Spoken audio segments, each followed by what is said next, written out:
सुबह के 11 बज चुके हैं और अभी अभी की शुरुआत आज की सबसे बड़ी खबर के साथ कर रहे हैं। नमस्कार, आपके साथ मैं हूं दीपिका यादव। नमस्कार, मैं हूं अमित कुमार पालित। जंतर मंतर में 2 मिनट में किस तरह से क्लियर करवाएगा प्रदर्शन। 20 दिन से जो धरना प्रदर्शन चल रहा था उसे 21वें दिन दिल्ली पुलिस ने खत्म करवा दिया। एक्टिविस्ट सोनम वांगचुक को दिल्ली पुलिस की टीम अस्पताल ले गई और सफदरजंग अस्पताल में डॉक्टर्स की देखरेख में उनका अब रखा गया है। उनकी हालत स्थिर बताई जा रही है। सुबह 7 बजे पुलिस का ऑपरेशन सफेद चादर शुरू हुआ। भारी तादाद में पुलिस फोर्स जंतर मंतर को घेर चुकी थी। सोनम वांगचुक के मंच को कवर कर लिया गया था। फिर सादे कपड़े में पुलिस वाले सफेद चादर लेकर मंच पर चढ़े। पूरे मंच को सफेद चादर से कवर किया गया और उसी चादर में सोनम वांगचुक को सुरक्षित एम्बुलेंस तक ले जाया गया। पिछले 20 दिन से सोनम वांगचुक अनशन पर बैठे थे। उनकी सेहत लगातार बिगड़ती जा रही थी। दिल्ली हाई कोर्ट के आदेश के बाद पुलिस ने इस ऑपरेशन को अंजाम दिया। सोनम वांगचुक को ले जाने के बाद भी पुलिस प्रदर्शनकारी जंतर मंतर पर बैठे हैं, लेकिन पुलिस ने कहा है कि हालात बिल्कुल तनावपूर्ण नहीं है। जो लोग बैठे हैं उनमें ज्यादातर प्रदर्शनकारी लेफ्ट के छात्र संगठन आइसा से जुड़े हुए हैं, जो डफली बजाकर वहां हल्का विरोध प्रदर्शन कर रहे हैं। लेकिन पुलिस मौजूद है और पुलिस ने किसी पर भी बल प्रयोग नहीं किया है। अब 20 दिन का धरना 2 मिनट में बिना किसी बवाल के खत्म हो गया। दिल्ली पुलिस ने इस ऑपरेशन को बेहद सावधानी से अंजाम दिया है। सोनम वांगचुक को अस्पताल में भर्ती करवा दिया गया और इसी से जुड़ी ये बड़ी खबर है। दिल्ली के स्पेशल सीपी ने जंतर मंतर के हालात की जानकारी ली है। Special CP law and order Devesh Chandra Srivastava को अधिकारियों ने ब्रीफ किया। सोनम वांगचुक की सेहत को लेकर के भी special CP law and order ने जानकारी दी है और जंतर मंतर पर भारी पुलिस फोर्स की तैनाती कर दी गई। आज सुबह 7 बजे सोनम वांगचुक को पुलिस की टीम अस्पताल लेकर पहुंची। जंतर मंतर के मंच के आसपास भारी फोर्स लगा दी गई है। इस पूरे इलाके को छावनी में बदल दिया गया और फिर ऑपरेशन सफेद चादर शुरू हुआ। जहां सोनम वांगचुक धरने पर बैठे थे वहां पर सादे कपड़े में पुलिस वाले सफेद चादर लेकर गए। सोनम वांगचुक को वहां से लेकर चले गए। इसी दौरान प्रदर्शनकारी और पुलिस वालों के बीच हल्की झड़प देखने को मिली। प्रदर्शनकारी पुलिस से बहस करते दिखे। दरअसल दिल्ली हाईकोर्ट के आदेश के बाद पुलिस ने यह एक्शन लिया है। नीट पेपर लीक के खिलाफ कॉकरोच जनता पार्टी के लोग धरने पर बैठे हैं और इसी दौरान सोनम वांगचुक इस धरना प्रदर्शन में शामिल हुए और पिछले 20 दिन से वो अनशन पर थे।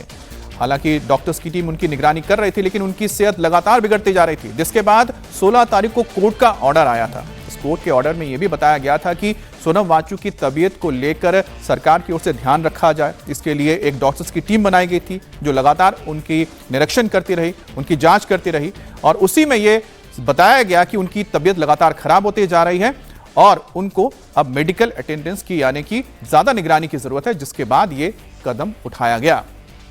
अब सोनम वांगचुक का वजन 9.5 किलो कम हो गया था। उनकी सेहत पर लगातार असर होता जा रहा था 20 दिन से, क्योंकि वो अनशन पर थे। सोनम वांगचुक को अस्पताल लेकर गई पुलिस और उसके लिए सफेद चादर लेकर पुलिस पहुंची थी और सफेद चादर से पूरे इस मंच को ढक लिया गया था। यह कहानी यहीं से शुरू हुई आज सुबह सुबह। सोनम कहां पर थे? सफदरजंग अस्पताल में उनको इलाज के लिए इस वक्त रखा गया है। हालत कैसी है उनकी? डॉक्टर्स की निगरानी में है। अभी हालत स्थिर बताई जा रही है। जंतर मंतर पर अभी भी प्रदर्शनकारी नारेबाजी कर रहे हैं। चंद तादाद ही उनकी बची हुई है, लेकिन पुलिस ने यहां पर किसी को रोका नहीं है। आने के लिए वहां बिल्कुल पूरी तरह से एंट्री को खाली रखा गया। सिर्फ चेकिंग होती है। लोग सुबह से वहां पहुंच रहे हैं, लेकिन वो अलग बात है कि सोनम वांगचुक के मंच से हट जाने के बाद भी जिस तरह की उम्मीद शायद सीजेपी के यानी कॉकरोच जनता पार्टी के लोग कर रहे थे, उतनी तादाद में समर्थन आया नहीं। सिर्फ वहां पर जो लेफ्ट के आप कह सकते हैं छात्र संगठन आइसा है, उसी के कुछ कार्यकर्ता नजर आ रहे हैं। अब दिल्ली पुलिस के डीसीपी सचिन शर्मा ने क्या कहा वो भी आपको बताते हैं। ऑनरेबल हाई कोर्ट के आदेशानुसार और हेल्थ कंडीशंस और एक्सपर्ट मेडिकल एडवाइस के मद्देनज़र श्री सोनम वांगचुक जी को यहाँ से सरकारी अस्पताल उनके ट्रीटमेंट के लिए शिफ्ट किया गया है और किसी तरह का कोई लाठीचार्ज वगैरह बिल्कुल भी नहीं किया गया। तो हमारे साथ हमारे तमाम संवाददाता जुड़ गए हैं जंतर मंतर से। हमारे साथ भास्कर हैं और कुमार सोनू भी हमारे साथ हैं। तो सबसे पहले भास्कर, आपसे ही हम जानना चाहेंगे कि फिलहाल जरा तस्वीरें दिखाइएगा कि क्या हालात है और क्या कुछ चल रहा है।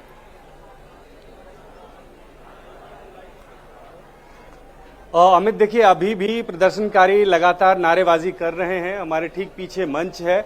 सुबह की तुलना में अगर बात की जाए तो थोड़े ज्यादा लोग आए हैं। अभी किसी को रोक टोक है नहीं, तो धीरे धीरे करके लोगों की तादाद कुछ बढ़ी है यहाँ पे, लेकिन बहुत ज्यादा भीड़ अब भी नहीं आई है। जिस उम्मीद के साथ थोड़ा सा एग्रेसिव होने की कोशिश की जा रही थी। कांग्रेस जनता पार्टी के जो सो कॉल्ड लीडर्स हैं उनके द्वारा मंच से जो कहा जा रहा था, उसके बावजूद भीड़ उतनी ज्यादा नहीं पहुंची है। लेकिन हाँ, मंच के सामने जो लोग हैं वो लगातार, खासकर जो लेफ्ट समर्थित स्टूडेंट विंग के जो लोग हैं, वो लोग डफली लेके पहुंचे हुए हैं। वो लोग लगातार प्रदर्शन के सपोर्ट में नारेबाजी कर रहे हैं, डफली बजा रहे हैं। उससे एक माहौल जरूर बन रहा है, लेकिन पुलिस और प्रदर्शनकारियों के बीच में कोई ऐसा संबंध नहीं है, कोई झड़प नहीं है। पुलिस एक तरफ शांति से बैठी हुई है, दूसरी तरफ जो प्रदर्शनकारी हैं वो मंच के बाहर हैं और वो लगातार नारेबाजी कर रहे हैं। और अब उनके पास जो एक मकसद बचा हुआ है कि हम 20 तारीख को पार्लियामेंट मार्च करेंगे, उस नारे को बार बार वो दोहरा रहे हैं। कुछ लोग मंच पे आते हैं, जैसे हमने देखा कि योगेंद्र यादव पहुंच गए थे अभी से कुछ देर पहले यहाँ पे सपोर्ट में एक तरह से। उसके अलावा कोई और बड़े नेता यहाँ पे मंच पे नहीं पहुंचे हैं। किसी और पॉलिटिकल पार्टी की वो सपोर्ट लाइन कम से कम ये नजर नहीं आ रही कि सोनम वांगचुक की गिरफ्तारी के बाद ऐसा हो कि यहाँ पे भीड़ लग गई हो। लेकिन हाँ, जो इन समर्थकों के लेफ्ट स्टूडेंट विंग के जो तमाम समर्थक हैं वो लोग जरूर यहाँ पे पहुंचे। कुछ भीड़ जरूर बढ़ी है, नारेबाजी हो रही है, प्रदर्शन उसी तरह से चल रहा है। कल की अगर तुलना की जाए, कल से अगर तुलना की जाए तो ये कह सकते हैं कल की तुलना में ज्यादा भीड़ यहाँ पे। बिल्कुल भास्कर, सोनम वांगचुक जब तक मंच पर मौजूद थे तब हमने देखा कि भारी समर्थन में लोग, वहां पर आम जनता भी मौजूद थी। लेकिन अब जब वो अस्पताल चले गए हैं तो मंच पर भी ज्यादा इक्का दुक्का लोग नजर आ रहे हैं। उससे ज्यादा तो पुलिस की संख्या जंतर मंतर पर नजर आ रही है। आपसे लगातार अपडेट लेते रहेंगे, लेकिन अब हम आपको जंतर मंतर पर पुलिस का जो ऑपरेशन चादर है वो दिखाते हैं। बिल्कुल, क्योंकि जिस तरह से पुलिस ने आज इस ऑपरेशन को अंजाम दिया, उसकी सुबह की तस्वीर आप देख सकते हैं। यहां पर आपको सफेद टी शर्ट पहने हुए जो लोग नजर आ रहे हैं, ये सभी पुलिसकर्मी थे। करीब करीब बताया जा रहा है 10 के करीब इनकी तादाद थी जो पुलिसकर्मी थे। सफेद वो टी शर्ट में आए हुए थे, उनके साथ देखिए डॉक्टर भी यहां पर मौजूद है, मेडिकल टीम भी साथ में गई थी। और यहां पर देखिए हाथ में सफेद चादर लेकर मंच के ऊपर ये सभी पहुंच जाते हैं, यानी कि मेडिकल टीम और साथ में दिल्ली पुलिस के वो जवान या अधिकारी जो सफेद वर्दीमर थे। और ऊपर वो पहुंचे, मंच में पहुंचने के बाद सभी ने देखिए मंच को ऐसे घेर लेंगे। ये देखिए पूरा मंच इन्होंने यहां पर घेर लिया, सफेद चादर इन्होंने यहां पर खोल दी है और सफेद चादर को खोलने के बाद इन्होंने यहां पर पूरे मंच को घेर लिया था। देखिए यहां पर आपको नजर आएंगे 1 2 3 4 5 6 7 8, तो 8 यहां पर आपको नजर आ रहे हैं। और सभी देखिए सफेद रंग के टी शर्ट में है, सफेद कपड़ों में है, इसलिए इसका नाम भी ऑपरेशन सफेद चादर रखा गया था। और हाथ में सफेद चादर लेते हुए देखिए ये पुलिसकर्मी और साथ में मेडिकल के टीम के लोग ऊपर मंच पे पहुंचते हैं, जहां पर सोनम वांगचुक लेटे हुए थे।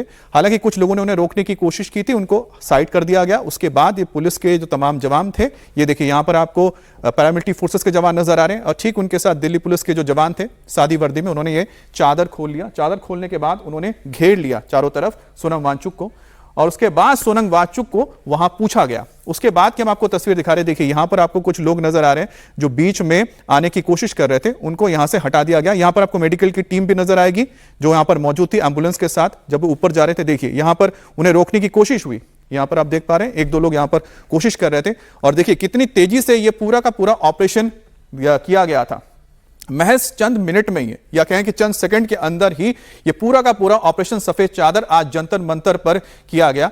और इसके लिए जो तैयारी थी वो कल रात से ही शुरू हो गई थी, क्योंकि कल रात को जिस तरह से नए पुलिस कमिश्नर आए हैं अनुराग कुमार, उनके दफ्तर में खास तौर पे मीटिंग बुलाई गई थी और पुलिस अधिकारियों के साथ एक वहां पर लंबी मीटिंग चली। और अब देखिए कि जो 20 दिन से ये अनशन चल रहा था वो हमने आपको दिखाया, सिर्फ और सिर्फ 120 सेकंड के अंदर खत्म हो गया। ये देखिए 120 सेकंड के अंदर ये पूरा का पूरा ऑपरेशन कर लिया गया और 20 दिन का अनशन खत्म हो गया। बड़ी बात यह थी कि जब यहां पर मंच पर पहुंची थी पुलिस तो उन्होंने सोनम वांगचुक का संवाद भी किया था, उन्हें रिक्वेस्ट किया था साथ चलने के लिए और उनकी हामी के बाद ही उनको ले जाया गया था। तो जिस तरह से आपने देखा कि यहां पर 120 सेकंड के अंदर ये ऑपरेशन सफेद चादर जंतर मंतर पर आज अंजाम दिया गया और उसमें पुलिस ने किस तरह से बहुत ही सफाई के साथ मंच पर गए, बिना किसी के धक्का मुक्की, यहां पर आप बहुत ज्यादा नजर नहीं आओगे, बल प्रयोग की बिना, लाठी तक नहीं चलाई गई थी किसी भी तरह की, और इस ऑपरेशन को अंजाम तक पहुंचा दिया गया। और हमारे साथ कुमार सोनू भी जुड़े हुए हैं। कुमार सोनू, जिस तरह से हमने ऑपरेशन सफेद चादर के बारे में बताया, इसकी तैयारी तो कल रात से हो गई थी और उसको किस तरह से अंजाम दिया गया उसकी एक हम कह सकते हैं कि पूरी कहानी अगर हम हमें ब्रीफ में बताएं तो दर्शक समझ पाएंगे कि किस तरह से 120 सेकंड के अंदर यह 20 दिन का पूरा अनशन खत्म हो गया। देखिए, मैं आपको बता दूं, पूरा महज चंद सेकंड में पूरी कहानी समझा देता हूं। कल शाम को जो है तकरीबन 7 बजे के बाद जो है दिल्ली पुलिस मुख्यालय में नए पुलिस कमिश्नर अनुराग कुमार ने तमाम अधिकारियों की बैठक ली जो नई दिल्ली जिले से जुड़े हुए थे। Special CP, law and order, joint CP, DCP, additional DCP, सबकी मीटिंग ली। पूरे प्रदर्शन की चीजों को समझा, सोनम वांगचुक की हेल्थ को लेकर अपडेट लिया। उसके बाद जो है बैठक में तमाम डिटेल्स लेने के बाद जो है फैसले को पेंडिंग रख दिया गया। लेकिन उस बैठक के बाद ये जरूर साफ हो गया था कि कुछ बड़ा होने वाला है, जिसके बाद जो दिल्ली पुलिस के टॉप ऑफिशियल्स हैं उनसे हमें अभी अभी जानकारी हुई, उनसे हमारी बात हुई। उनका साफ तौर पर कहना था कि 1:30 बजे के करीब दिल्ली पुलिस मुख्यालय से यह आदेश आया नई दिल्ली जिले को कि सुबह जो है मेडिकल कराया जाए सोनम वांगचुक का, और अगर डॉक्टर्स एडवाइस करते हैं उन्हें अस्पताल में शिफ्ट करने के लिए तो उन्हें तुरंत जो है अस्पताल में शिफ्ट कराया जाए। और किसी भी तरीके से जब सोनम वांगचुक को एम्बुलेंस के जरिए अस्पताल ले जाया जा रहा होगा तो वो वीडियो ना बने, क्योंकि अगर वो वीडियो सीजेपी यानी कांग्रेस जनता पार्टी के लोगों ने अगर वो वीडियो बनाया तो सोशल मीडिया पर वायरल होगा और उस वीडियो को देखकर भीड़ जो है जंतर मंतर की तरफ आ सकती है, जिससे लॉ एंड ऑर्डर को लेकर प्रॉब्लम हो सकती है। जिसके बाद सुबह 5 बजे के करीब जो है वो joint CP, DCP, additional DCP और तमाम पुलिसकर्मी जो हैं वो जंतर मंतर के पास पहुंचे। डीसीपी नई दिल्ली और ज्वाइंट सीपी नई दिल्ली रेंज ने पूरे मामले को लेकर ब्रीफ दिया पुलिसकर्मियों को कि किस तरीके से किसकी ड्यूटी कहां होगी, किस तरह का एक्शन होगा और किस तरीके से इस पूरे प्रोग्राम को, इस पूरे कार्रवाई को जो है एग्जीक्यूट करना है। जिसके बाद कुछ सिविल ड्रेस में पुलिसकर्मी मंच के पास पहुंचे सफेद चादर लेकर, और डीसीपी का एक इशारा मिलते ही सभी पुलिसकर्मी जो सिविल ड्रेस में थे जिनके पास सफेद चादर थी वो सोनम वांगचुक के मंच पर गए।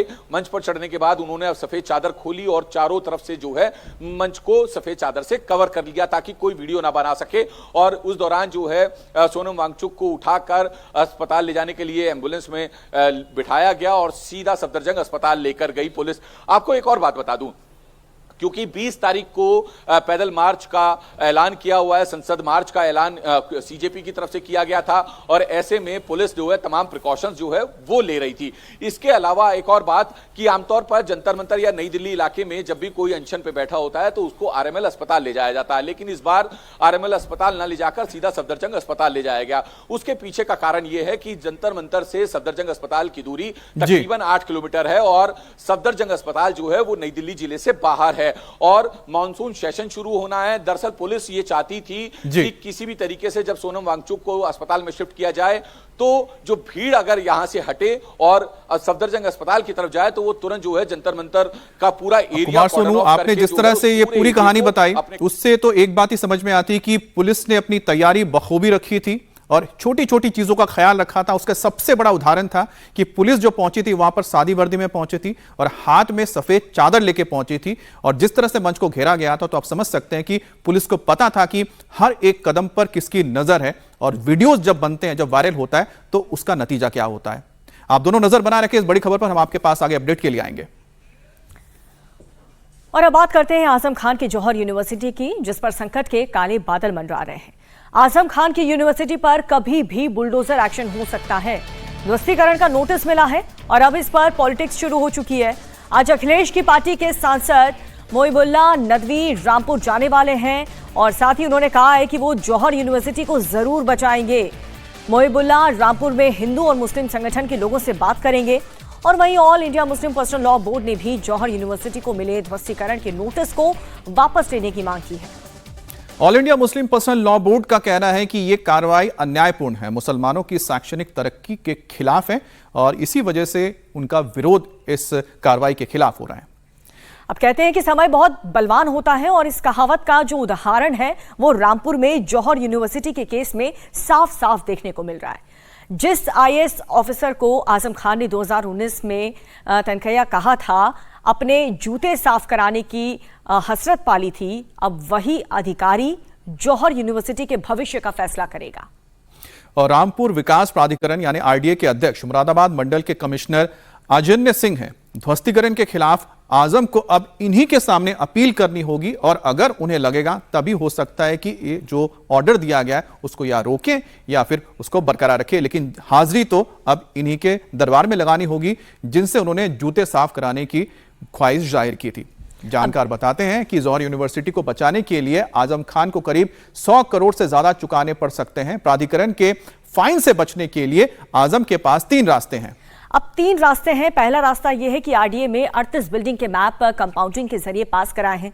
यह आसान नहीं होगा क्योंकि उन्हें विकास शुल्क, लेबर सेस, कंपाउंडिंग फीस और इंपैक्ट की भारी भरकम फीस चुकानी होगी।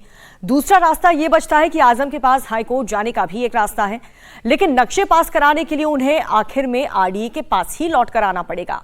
तीसरा रास्ता यह है कमिश्नर जो हैं उनके पास जाएं और आरडीए ऑर्डर को होल्ड कराने के लिए वो एक रिक्वेस्ट करें।